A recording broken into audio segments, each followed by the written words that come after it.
کل پرسوں مجھے کسی نے واٹس ایپ پہ بھیجا کہ کچھ عورتوں نے جلوس نکالا کہ ہم جیسے چاہیں زندگی گزاریں. کیسے گزاریں آپ؟ انہوں نے کہا انہوں نے لکھا ہے کہ میرا جسم میری مرضی، کہ جو مرضی کروں. بھئی یہ آپ کا نہیں ہے، یہ آپ کا نہیں ہے. یہ میرا جسم میرا نہیں ہے، میری آنکھیں میری نہیں ہے، میری زبان میری نہیں ہے. اگر تو یہ میری ہے تو میں اپنی مرضی کر سکتا ہوں، جب میرا ہے ہی تو مرضی کیسے کروں؟ تو کوئی چیز بھی میری نہیں ہے. ہر چیز کا پیدا کرنے والا کون ہے؟ اللہ. ہر چیز اللہ کی ہے. میری آنکھیں اگر اللہ نہ چاہے کہ یہ آنکھیں دیکھنے تو دیکھ سکتی ہیں، جس کی اللہ آنکھیں واپس لے لے. اللہ قرآن میں کہتے ہیں الم نجعل لہ عینین، ہم نے تمہیں آنکھیں عطا فرمائی. وشفتین، ہم نے تمہیں یہ خوبصورت ہونٹ عطا فرمائے.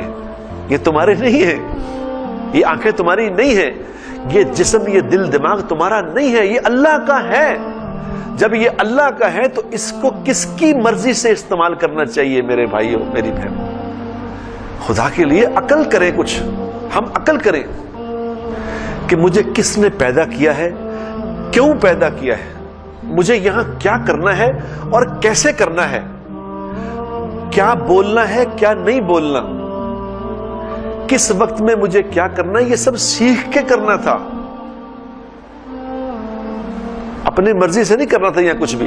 کیونکہ دیکھو میں اپنی مرضی سے پیدا نہیں ہوا ہوں، میں خود بخود نہیں آیا یہاں، مجھے کسی نے بھیجا ہے یہاں. میرا یہاں آنے میں کوئی کنٹریبیوشن نہیں. یہ بات اگر اسی بات پہ غور کر لینا تو اگلی ساری بات سمجھ آ جائے گی کہ مجھے کس نے بھیجا یہاں. کیا میں نے اللہ کو درخواست دی تھی کہ مجھے دنیا میں بھیجا جائے کہ میں دنیا میں جانا چاہتا ہوں مجھے بھیج دیں؟